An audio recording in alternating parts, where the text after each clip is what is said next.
Então, olha só, pessoal. O que é que o artigo 24 ainda nos diz? Inciso 13. Assistência jurídica e defensoria pública.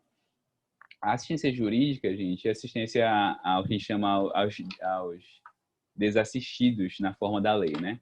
As regras pelas quais vai se dar assistência judiciária é definida por normas gerais da União. A gente tem, por exemplo, a lei que traz da assistência judiciária gratuita, tem o Código de Processo Civil, que trazem regras gerais, mas os estados também podem definir como isso vai funcionar.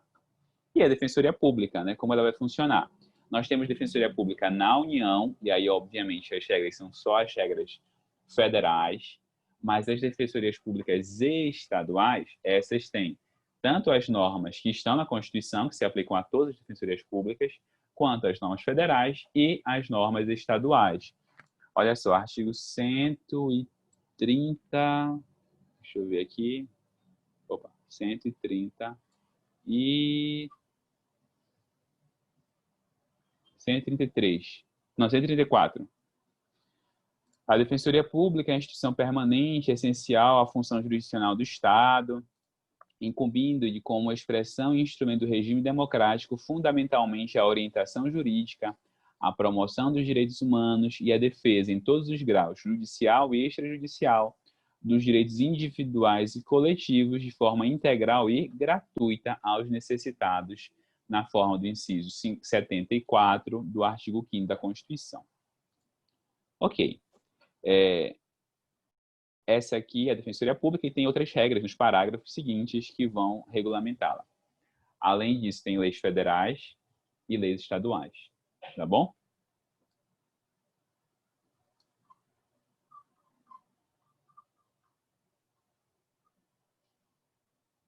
Artigo 24. Inciso 14. Proteção e integração social das pessoas portadoras de deficiência, sendo que eu já falei para vocês que essa é uma nomenclatura que nós não usamos mais. A nomenclatura correta é pessoas com deficiência. Proteção à infância e à juventude e organização, garantias, direitos e deveres das polícias civis, sendo que também existem regras gerais sobre segurança pública no plano da Constituição. Existem regras constitucionais sobre segurança pública, que inclui polícia civis. Os parágrafos eu já expliquei para vocês. No âmbito da legislação concorrente, a competência da União será para normas gerais. Essa competência da União não exclui a competência suplementar dos Estados de ditar normas específicas. Se não existir norma geral da União, os Estados exercem competência legislativa plena, supletivamente suprindo as normas federais gerais. E, se vier lei federal depois, a norma federal suspende a eficácia da lei estadual naquilo que lhe for contrário. Ok? Gente, como eu já expliquei para vocês, esses artigos de competência temos que ir para o Supremo analisar. E aí eu separei alguns, como é ruim de ver aqui, eu separei algumas competências.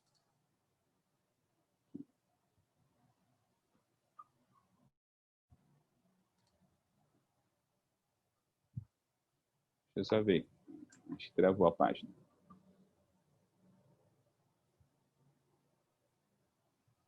Aqui agora. Então, olha só, até copiei alguns aqui para a gente poder ver melhor aqui no nosso roteiro, que eu vou enviar para vocês. Quais são esses precedentes significativos sobre isso? Em relação ao artigo 24, inciso 1º da Constituição, que é o que traz os direitos, né? Olha o que diz o Supremo. É inconstitucional, deixa eu ajeitar aqui, é inconstitucional lei estadual que disciplina a responsabilidade, olha a expressão que eu disse para vocês, de terceiros por infrações de forma diversa daquela estabelecida pelo Código Tributário Nacional. Por quê? Porque a legislação estadual não pode contrariar a legislação federal.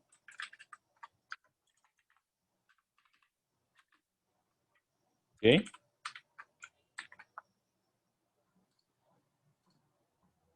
ADI 4845, do ministro Barroso. Artigo 24, inciso 5º da Constituição. Vou voltar aqui. Que prevê a questão de relações de produção e consumo, ou seja, direito do consumidor. É constitucional. Olha só uma observação aqui. Quando isso afeta o funcionamento da instituição financeira, quando isso afeta o funcionamento dela, o Supremo normalmente diz que essa lei é inconstitucional por violar a competência privativa da União sobre legislação, sobre direito financeiro, direito financeiro no sentido de direito bancário, melhor dizendo, direito bancário, sobre sistema financeiro, isso, sobre sistema financeiro nacional. Quando a legislação estadual invade a esfera e trata sobre funcionamento de instituições financeiras, essas leis geralmente são inconstitucionais, porque isso é competência privativa da União.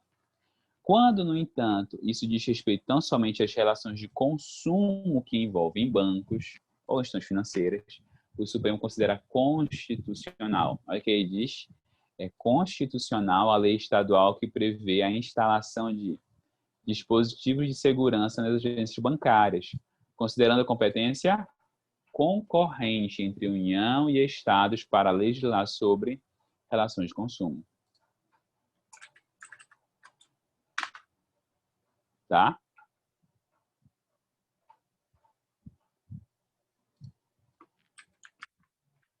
Agravo em recurso extraordinário 10.13.975.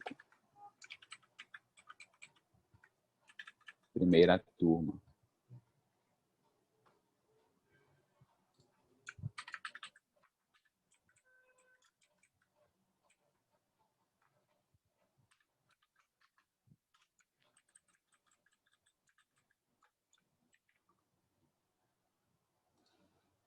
Olha só, diz o Supremo, é inconstitucional lei estadual, distrital ou municipal que verse sobre normas gerais de defesa do consumidor. Por quê? Porque normas gerais é competência da União e a União já legislou sobre isso no CDC.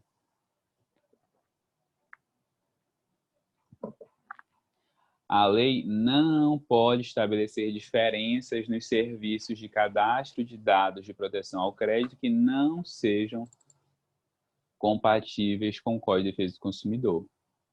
Tá bom? Que é a norma geral. Isso na ADI 3623 do ministro Ricardo Lewandowski.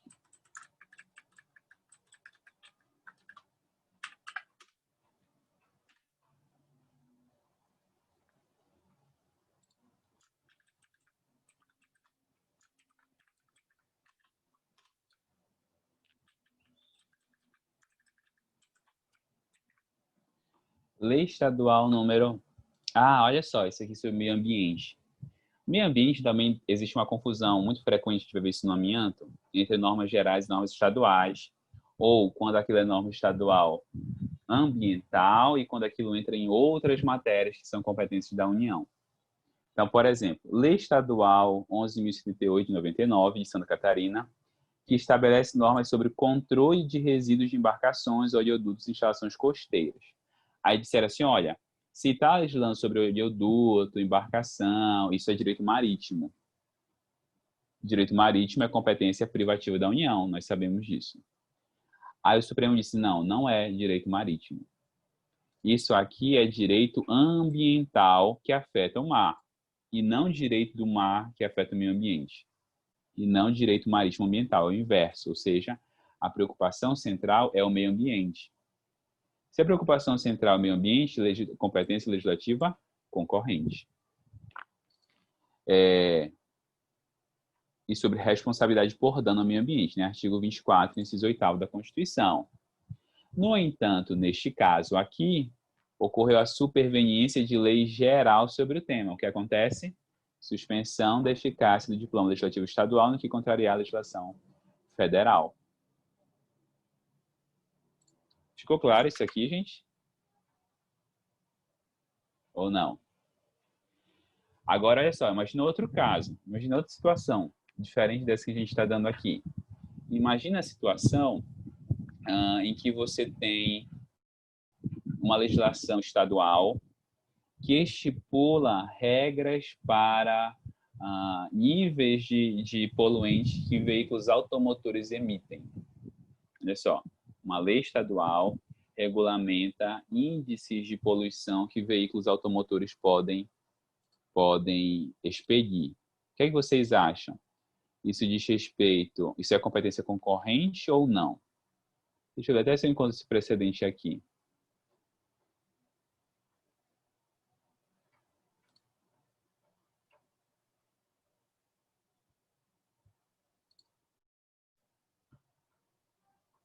O que é que vocês acham, gente?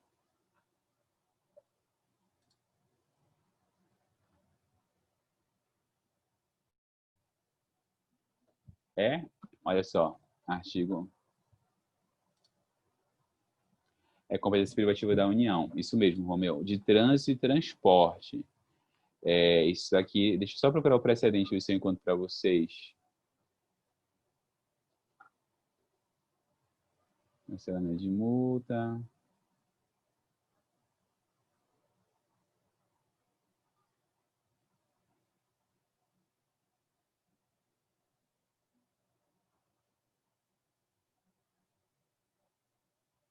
Uso de segurança.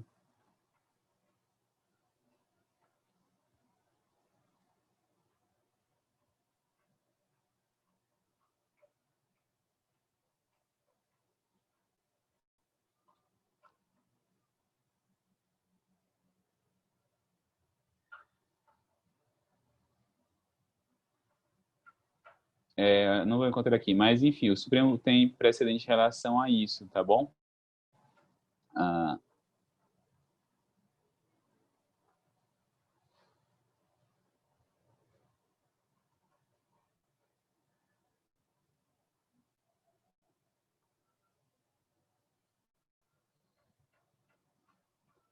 Isofilme, idade mínima.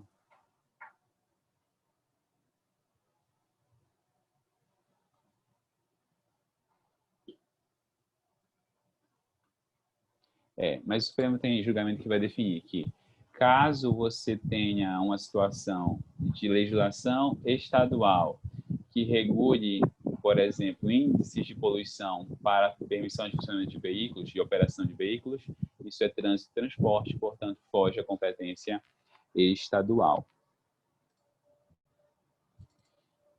Gente, chegamos ao caso do amianto.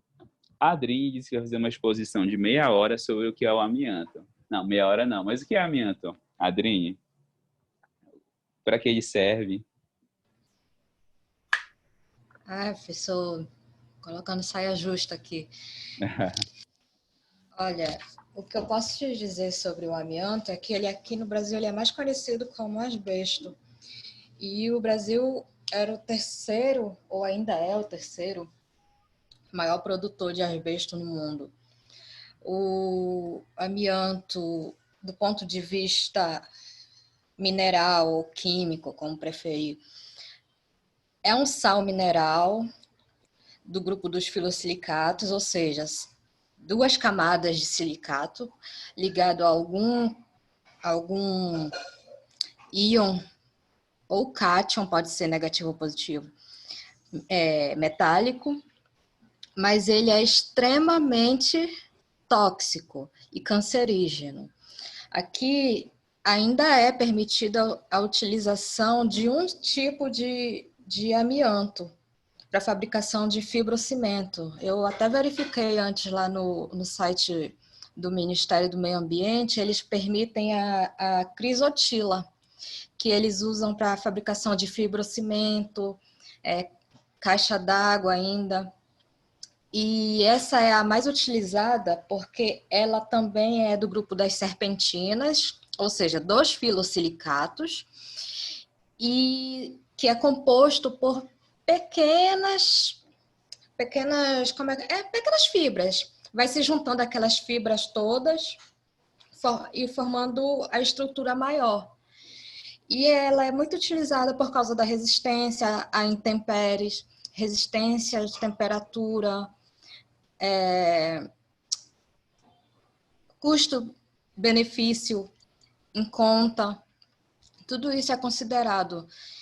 E o que eu posso dizer sobre a parte tóxica deles é que, por mais que ela seja em forma de fibra, quando ela se quebra, ela libera pequenas partículas que, uma vez que a gente respire, elas se aderem ao pulmão e não saem mais, elas não conseguem ser retiradas. E elas levam ao câncer, ou então tem uma doença que a gente estuda muito na química, a gente estuda não, a gente ouve muito falar, que geralmente acomete vários químicos que vivem em laboratório e que também é uma das consequências da utilização do amianto, que é a pneumonia química.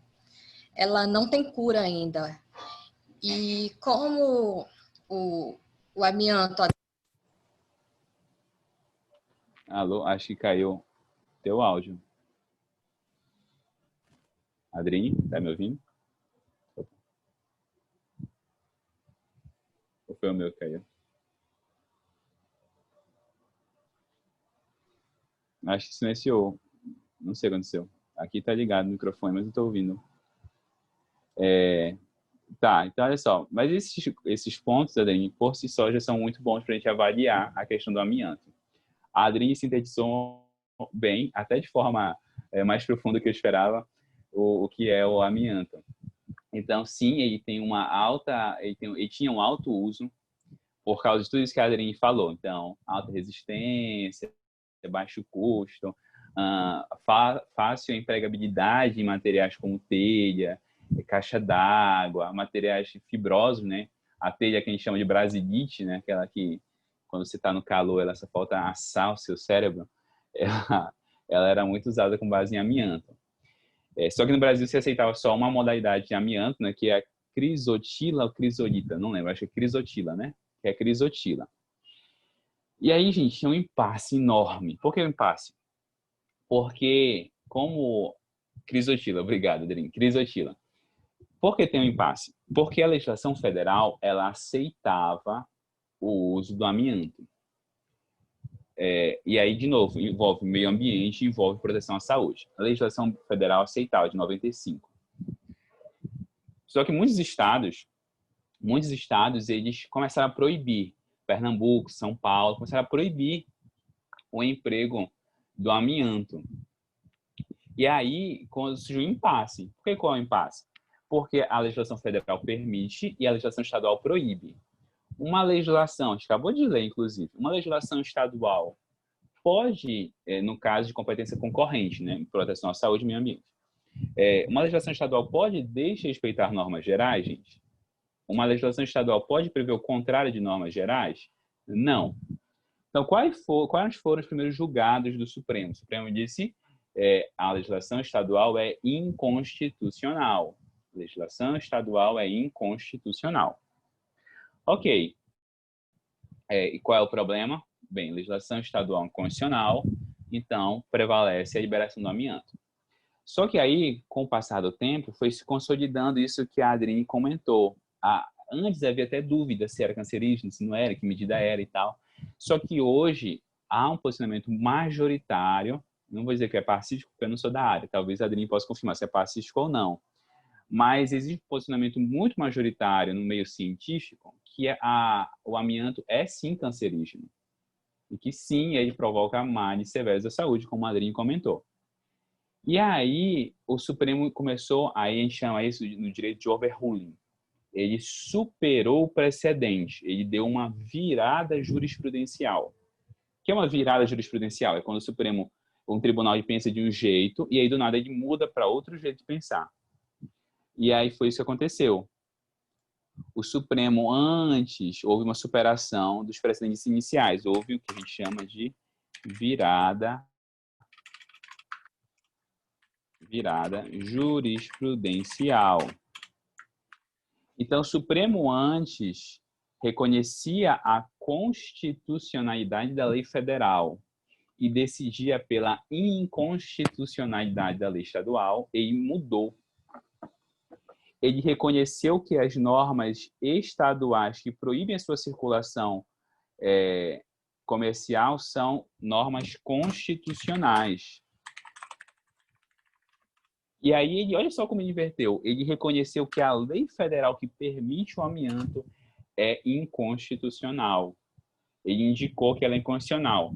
Ainda está em fase de consolidação, porque ele precisa formar maioria pacífica, tá? Uma maioria está quase em empate, mas ainda assim o posicionamento atual do Supremo é que é inconstitucional a lei federal. Hoje, por outro lado, ele indicou a inconstitucionalidade da lei federal que permite o uso do amianto.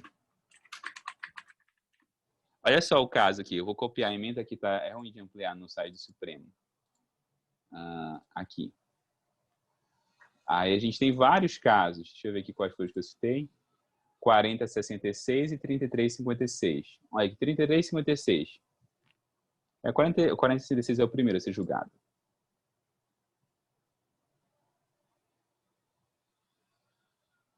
Nossa, a emenda é muito grande. Eu vou cortar ela aqui. Deixa eu só ver quais são os pedaços que nos interessam.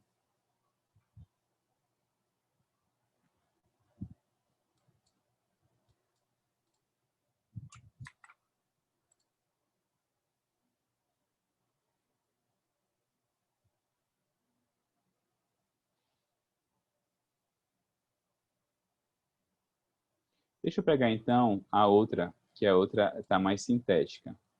A ADI 3856. Melhor, tá aqui. Essa aqui tá um pouquinho mais sintética, um pouquinho, não muito.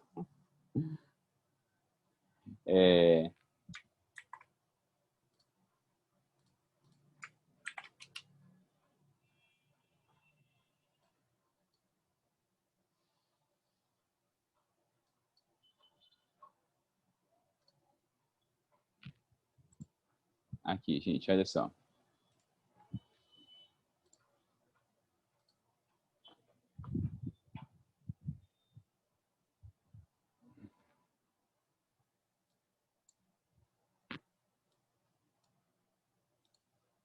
Posicionamento do Supremo de 2017. Relator Ministério Grau. Foi o voto vencido, que posicionava-se da forma anterior, e o vencedor foi o ministro Dias Toffoli, que propôs essa virada jurisprudencial. Ação direta de inconstitucionalidade número 12.500, ação direta de inconstitucionalidade, lei número 12.539 de 2004, de Pernambuco, que faz o quê? Proíbe a fabricação, comércio e uso de materiais, elementos construtivos e equipamentos constituídos por amianto ou asbesto. Produção e consumo, proteção do meio ambiente e defesa e proteção e defesa da saúde. Como a gente viu, isso é competência concorrente entre os entes federativos. Competência concorrente. Aí, olha só. Impossibilidade da legislação estadual disciplinar matéria de forma contrária à lei federal. Esse é o posicionamento anterior. Ok? A Lei Federal 9055 autorizava a extração, industrialização, utilização e comercialização de amianto na forma de crisotila, tá bom? A Lei Federal anterior aceitava. Aí olha só o que o Supremo disse. Processo de inconstitucionalização. O que é que significa isso? A lei federal está tornando-se inconstitucional. Por quê? Porque hoje existe uma situação fática meio que pacífica. Qual é a situação pacífica? A natureza cancerígena do amianto crisotila. Ou seja, não tem como usá-lo de forma segura. E existem matérias alternativas. E aí, o que foi que aconteceu? Vai dizer o Supremo competência legislativa plena dos estados. Ou seja, já que essa lei federal aqui, que autoriza, é inconstitucional, porque ela coloca em risco a saúde da população, os estados vão decidir, até que venha a lei federal, se eles permitem ou não. Cada estado decide se permite ou não. Portanto, a lei estadual de Pernambuco era constitucional. Pernambuco? É Pernambuco, né? Isso, Pernambuco. Ela era constitucional. Entenderam qual foi a lógica do Supremo aqui? A lei federal, ela foi tornando-se incompatível com a Constituição à medida em que ela foi reconhecendo uma situação que era uma situação de uma situação contrária à proteção da saúde. Alguns chamam disso de inconstitucionalidade progressiva. Inconstitucionalidade progressiva ou inconstitucionalização, que é quando uma lei, em razão das mudanças fáticas, vai tornando-se inconstitucional. E aí, nesse caso aqui, de novo, o Supremo hoje autoriza leis estaduais que proíbam o amianto. Claro, isso, gente, esse é um caso emblemático, tá? Se eu cobrar na prova, vai todo mundo acertar ou vai surgir um desespero? Posso cobrar na prova. A Adriane vai usar até as palavras difíceis que eu não vou entender, e aí eu vou dar certo, porque eu não vou entender, obviamente, né? Então, se eu não entendo, provavelmente está certo. Eu vou repetir, Carlos. Olha só. Antes, o Supremo, no caso do amianto, amianto é essa substância mineral que tem um alto risco à saúde. A lei federal autorizava, a lei federal de 95 autorizava o uso do amianto.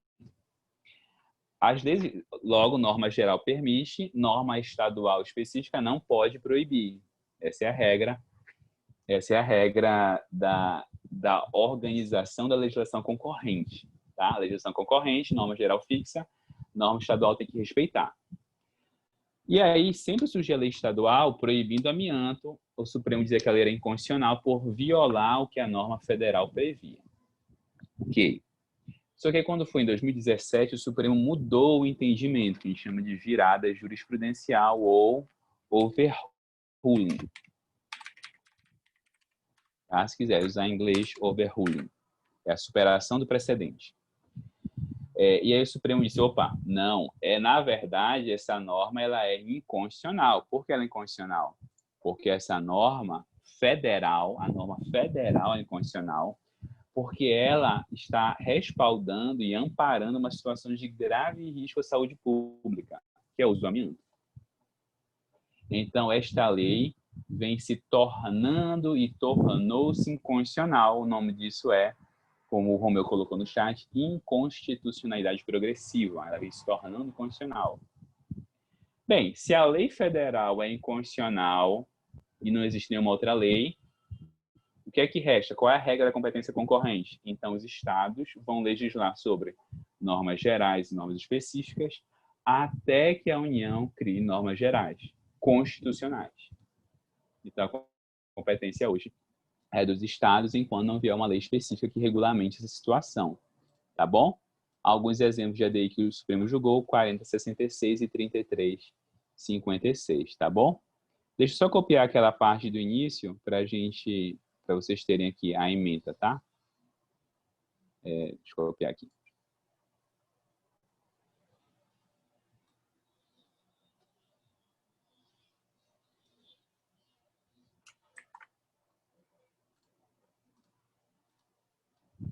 O que aqui disse o Supremo? Tá aqui. Decisão do Supremo. ADI 3356.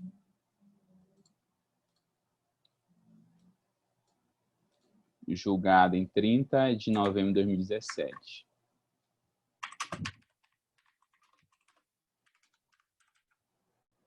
De novembro de 2017.